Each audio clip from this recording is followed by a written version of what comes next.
Olá, IPCA! Hoje é segunda-feira, dia 8 de outubro de 2012. Estamos juntos há 239 dias lendo a Bíblia e hoje vamos ler o capítulo 19 do Evangelho de João.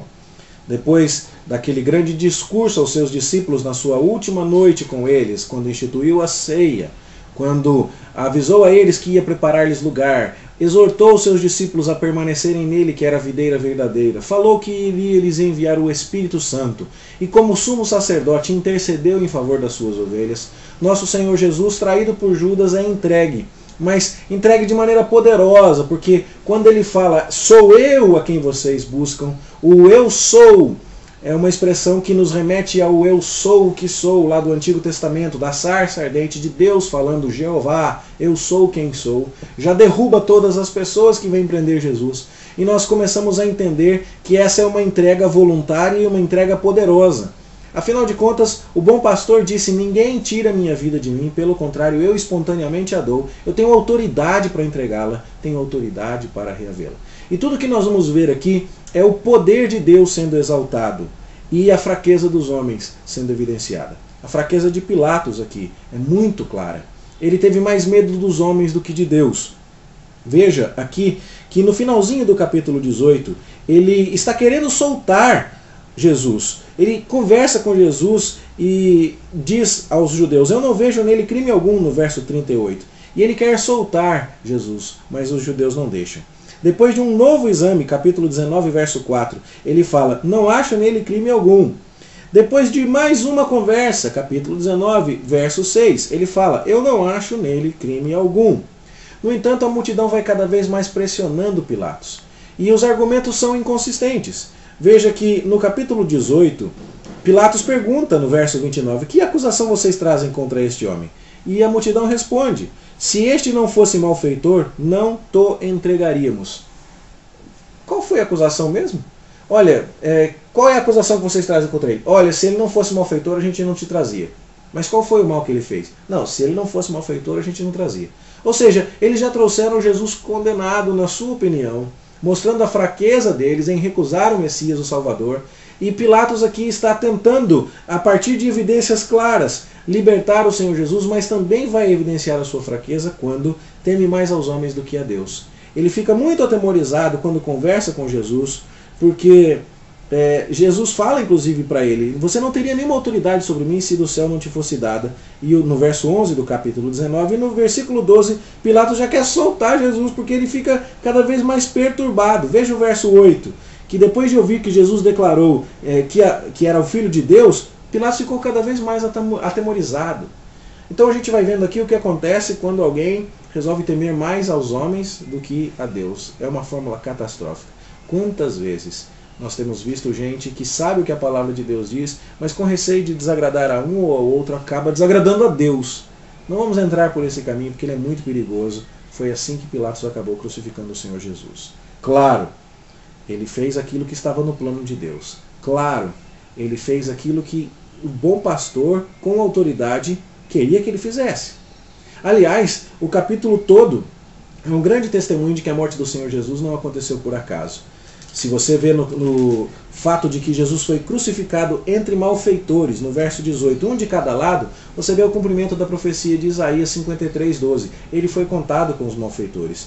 O próprio João nos mostra, a partir do verso 23, que as vestes de Jesus foram repartidas conforme estava escrito lá no Salmo 22, verso 18. O próprio João também nos registra que Jesus disse que tinha sede, no verso 28 aqui, mas isso foi para que se cumprisse a escritura do Salmo 22, verso 15. Também é dito por João aqui, a partir do versículo 31, que nenhum dos ossos de Jesus foi quebrado. E isso também cumpriu as Escrituras, tanto aquelas que apontavam para o Cordeiro Pascal lá no Êxodo, quanto a Escritura do Salmo 34, verso 20. Então nós percebemos aqui que a morte do Senhor Jesus foi completamente controlada. E é Ele quem controla todas as coisas, e por isso mesmo é a Ele que nós devemos temer, e não fazer como Pilatos, de ter mais medo da multidão.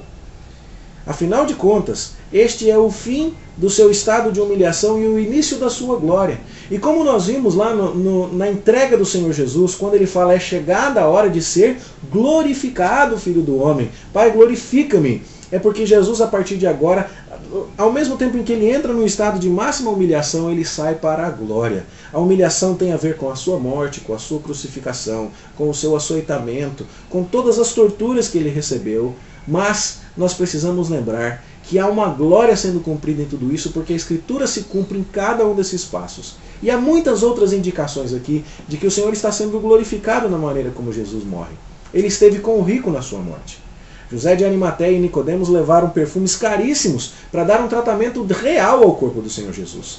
Além disso, o sepulcro em que Jesus foi depositado nunca tinha recebido um corpo, nunca tinha sido tornado impuro por conta da presença de um cadáver. E é ali que o corpo de Jesus foi depositado.